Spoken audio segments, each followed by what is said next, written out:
Dieu. Dieu. 4 lettres qui ont tant fait parler les humains. Mais qui est-il pour chacun de nous?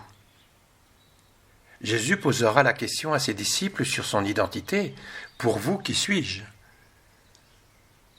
Que pouvons-nous répondre personnellement sur le Dieu qui nous habite? Quel est notre credo personnel qui nous donne d'avancer dans notre vie? Voici quelques versets du psaume 138. Le psalmiste nous apprend qui est Dieu pour lui à partir de sa propre vie. Tu me scrutes, Seigneur, et tu sais. Tu pénètres mes pensées. Tous mes chemins te sont familiers. Tu me devances et me poursuis. Tu m'enserres. Tu as mis la main sur moi. Savoir prodigieux qui me dépasse, hauteur que je ne puis atteindre. Je gravis les cieux, tu es là. Je descends chez les morts, te voici. Même la ténèbre pour toi n'est pas ténèbre, et la nuit comme le jour est lumière. C'est toi qui as créé mes reins, qui m'as tissé dans le sein de ma mère. J'étais encore inachevé, tu me voyais. Sur ton livre, tous mes jours étaient inscrits, recensés avant qu'un seul ne soit. Que tes pensées sont pour moi difficiles. Dieu, que leur somme est imposante. Saint Vincent parle souvent de l'omniprésence de Dieu dans sa création et dans nos relations. Ici, il nous invite à ne pas louper le début de notre rencontre avec lui dans nos prières. Voici maintenant ce qu'il faut faire.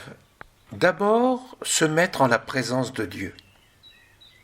En le considérant soit comme il est dans les cieux, assis sur le trône de sa majesté, d'où il a les yeux sur nous et contemple toutes choses, soit dans son immensité, présent partout, ici et ailleurs, au plus haut des cieux et dans le plus bas des abîmes, voyant nos cœurs et pénétrant jusqu'au plus secret repli de notre conscience, soit dans sa présence au Saint-Sacrement de l'autel.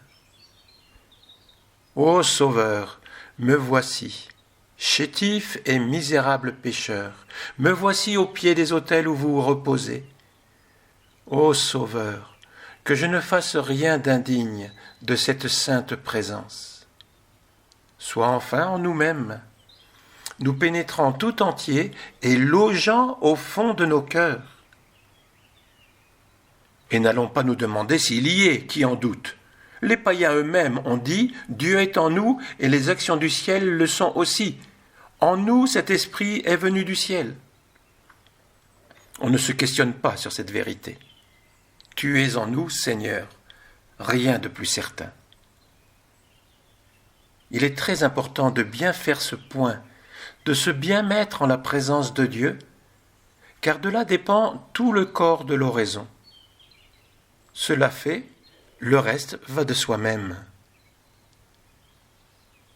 Commencez toujours toutes vos prières par la présence de Dieu, car quelquefois, faute de cela, une action laissera de lui être agréable. Voyez-vous, mes filles, encore que nous ne voyons pas Dieu, la foi nous enseigne sa sainte présence partout.